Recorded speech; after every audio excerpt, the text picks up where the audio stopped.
Kidney রোগে স্বামী হারিয়েছেন প্রায় 14 বছর আগে। সংসারের উপার্জনের কেউই নেই, তবুও জীবন থেমে থাকেনি। অদম্য সংগ্রামে দুই সন্তানকে নিয়ে এগিয়ে যাচ্ছেন কুষ্টিয়ার কুমারখালীর অসহায় মা ফাতেমা খাতুন।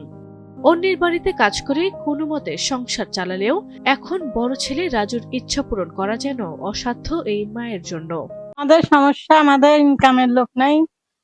আমার ছেলে হচ্ছে পড়াশোনা করতে চায়, কিন্তু আমি করাতে পারছি না। টাকা পাবো কোথায়?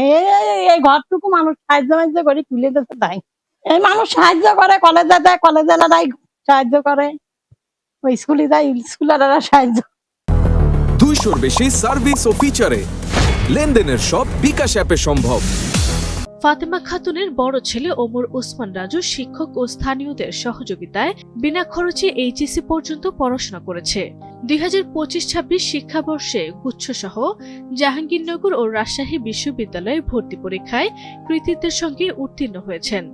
গুচ্ছে 90তম, জাহাঙ্গীরনগরে 251তম এবং রাজশাহীতে 743তম স্থান অর্জন করে নিজের যোগ্যতার প্রমাণ দিয়েছেন তিনি।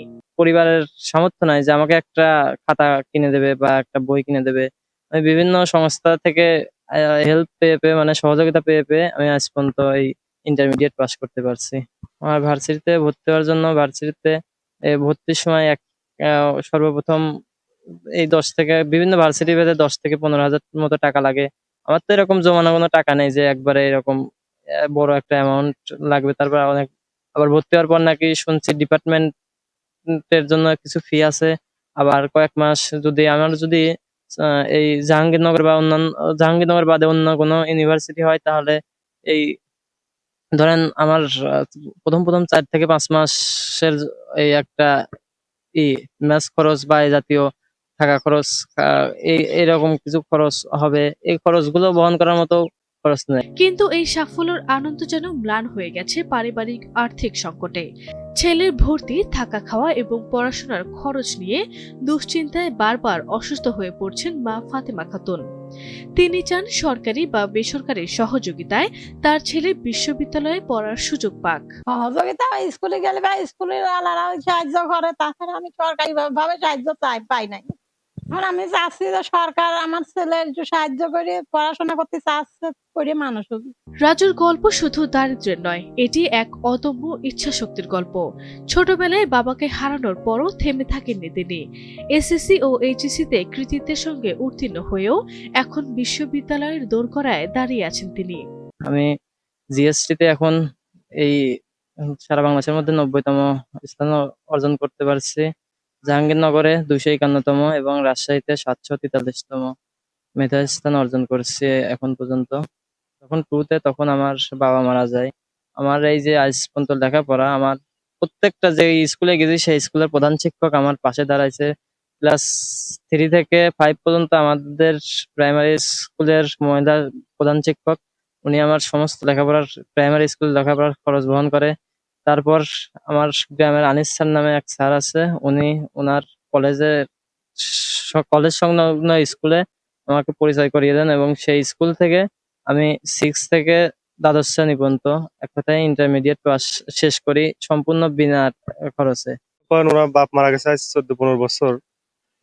উনিই বড়, ঠিক আছে। আর ওনার পরিবারে আরেকটা ছোট ভাই আছে আর মা আছে, ঠিক আছে।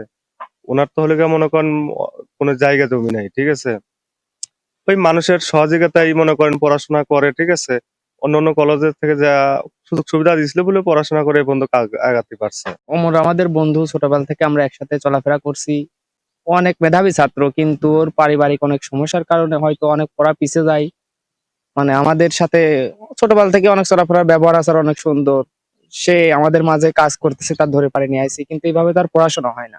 পড়াশোনা করতে গেলে অনেক টাইম দিতে হবে পড়াশোনার পাশে। রাজুর শিক্ষক ও স্থানীয়রা বলছেন, এমন মেধাবী শিক্ষার্থীকে হারিয়ে যেতে দেয়া উচিত নয়। সমাজের বিত্তবান মানুষ ও সরকার এগিয়ে এলে রাজুর মতো অনেক স্বপ্নবাজ তরুণ দেশের সম্পদে পরিণত হতে পারে। আসলে খুবই গরিব, মানে ওর তো বাবা নেই, ওর মা ওই পরের বাড়িতে দিন মজুর করে খাওয়াতো। তারপরে আমাদের এখানে আনিস সাহেব নামে কলেজের একজন প্রফেসর আছে, ও এসে বললো, তা আমি বললাম তুমি ছেলেটাকে নিয়ে আসো। তা নিয়ে এসে আমাদের এখানে ভর্তি করার পরে যাবতীয় খরচ ফ্রি করে দিছে। রেজাল্টও ভালো করলো। চাই ও ভার্সিটিতে পড়াশোনা করুক এবং আমরা সহযোগিতা বিশেষ করে ও যদি আমার কাছে মানে জানায়, তা আমি যতটুকু পারি ব্যক্তিগতভাবে ওকে আমি সাহায্য করব। এখন শুধু একটি সুযোগের অপেক্ষা, যেখানে দারিদ্র্য নয়, মেধাই ঠিক করবে রাজুর ভবিষ্যৎ।